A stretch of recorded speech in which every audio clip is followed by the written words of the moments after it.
Interesting. Thank you, Peter. I remember covering years ago. Do y'all remember when California shut down the whole water system because of the Delta smelt? It was like basically this little minnow that that environmentalists were worried about. Yeah. The families couldn't have water. They didn't have water to grow their crops. The homeless shelters had people surrounding it for city blocks. Well, just remember when the Colonial Pipeline had a little problem here, what, 6 months ago? And that went well. And there was what? There were lines 5-6 miles long in some spots. Thanks to the hack. Yeah. Yeah. Meanwhile, before who's the one who spoke to Justin Permerville? Oh, that would be me. Steve. These are the two guys. You talked to him about Line 5. We talked to somebody who works on Line 5, and we talked to somebody who works at a refinery that takes the fuel from Line 5 and refines it. Here's what they say would be the impact if they pull the plug.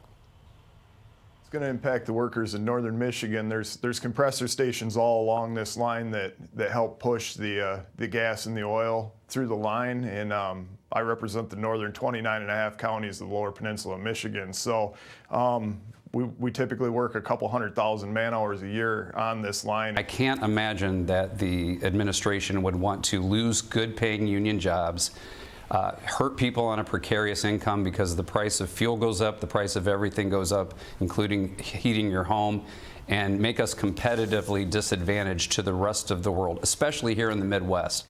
Let's bring in Ohio GOP Congressman Jim Jordan to discuss this. Congressman, this affects many of your constituents. The man we just heard there, he lives in Toledo. He's the Toledo Refinery Company, and he held up a piece of what the pipe looks like. And he says it's robust, it's heavy, it's a substantial piece of American steel. Of course. He said the federal authorities say that the existing line is safe, and they're actually building a tunnel under it just in case there is a risk of it ever breaking. But he says the risk because of that tunnel are minimal to zero. What's your reaction? What are your constituents saying? Well, I mean, you know this is going to be safer than the one they approved in Russia, the Nord Stream pipeline. I mean, this makes absolutely no sense. It's like, what do these guys want? $8 gas? I mean, last week in the committee hearing, Ro Khanna, Democrat member of Congress, we had the big oil company executives in there from Chevron, Exxon, BP, who had him in there, and Ro Khanna was badgering these guys saying, will you commit to reducing production? Will you lower production? And I'm like, what do you guys want? You want gas to, I mean, it's like, so Joe Biden begs OPEC to increase production, and Democrat members of Congress badger American companies to decrease production. I mean, this makes no sense. It's like they're intentionally trying to harm American families and American workers, and I don't get it. I don't think the American people get it, and that's why Joe Biden's at 38% or whatever number he's at now. Congressman, you know better than me, but I heard that Ohio began to come back economically when fracking started taking root. Have you guys been affected since they've only really stopped it on federal land? No, not so much in Ohio, but I mean, the whole country came back under President Trump's policies, and the whole country is hurting under President Biden. The price of everything is up. The border is in chaos. The crime is up in every major urban area in this. You can just go down the list, and the American people get it. They're smart people, and they don't understand what they're getting from this administration. So, I mean, and they're back and forth. They're waffling, just like they did on the the $450 payments to illegal immigrants, people across the border. I mean, they said no, then yes. And same thing here with this pipeline. So this is just craziness we're seeing from this administration. Let's hope it changes. But I know one thing that is going to change, just like we saw last Tuesday.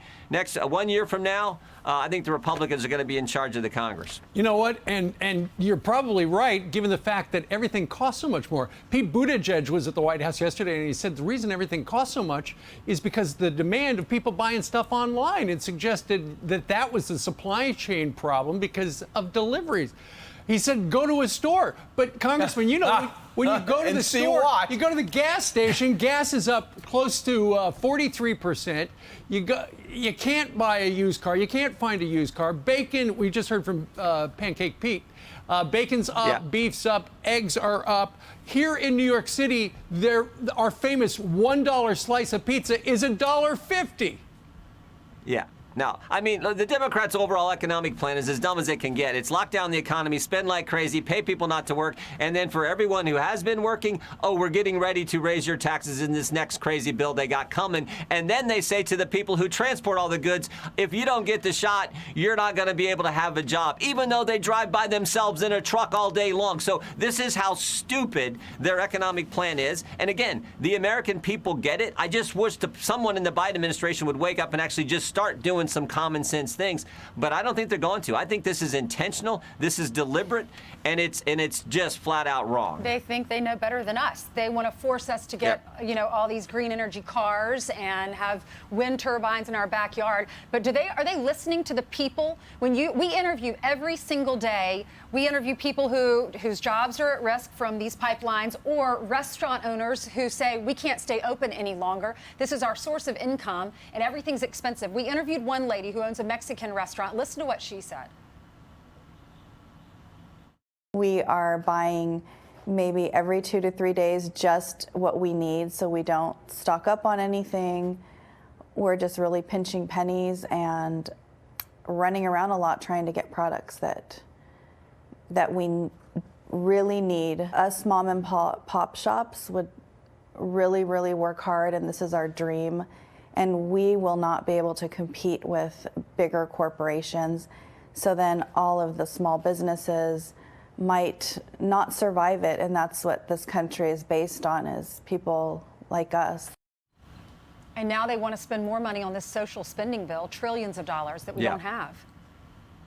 Of course they're not listening to the American people. The Energy Secretary laughs when she gets a fundamental question about increasing production so we can actually have the energy independence we had just 10 months ago. The Democrats, after Glenn Youngkin's big win, after the truck driver beats the Senate Majority Leader in New Jersey, the Democrats do what? They just proceed with their crazy legislation, and they're going to pass the next bill too. So of course they don't listen to the American people. That's the unfortunate part. And the last person on there, you see the response that they get and what they're having to deal with. So this is all bad for American families, but this is the left. This is today's left. They're smarter, they're better, they know more than all us regular folks, and they're going to keep doing their crazy things. And the only way you stop them is you beat them at the ballot box like they did in Virginia a week ago. So, Congressman, you have a Republican governor and legislature, but yet you feel as though they're trying to get you out by redistricting your district and have you go against a Democratic Congresswoman named Joyce Beatty. What's going on here? Well, I mean, John Boehner tried this 10 years ago. It didn't work then. Look, I think it'll work out in the end. I plan on running, and we'll see how it all shakes out. These things, they take a while. We'll see how it all pans out. But I plan on running for re-election. I hope that, as I said before, I think we're going to take back the House, and Lord willing, I'll get a chance to chair the Judiciary Committee, which is the committee that's supposed to protect your First Amendment liberty, something the Democrats have been attacking for almost a year now. What's behind this? I'm not sure. I mean, we're losing a seat. There's some negotiation that takes place. So again, we'll see. The Republicans are in control, and hopefully it'll work out just fine. But we'll have to wait and see. Okay. In a couple of weeks, your new book is coming out. Folks can pre-order it. It's called "Do What You Said You Would Do: Fighting for Freedom in the Swamp." It comes out November 23rd. Congressman, thank you very much for joining us live. That's a perfect title. Thanks. Thanks, guys. Thank you. I'm Steve Ducey. I'm Brian Kilmeade. And I'm Ainsley Earhart. And click here to subscribe to the Fox News YouTube page to catch our hottest interviews and most compelling analysis.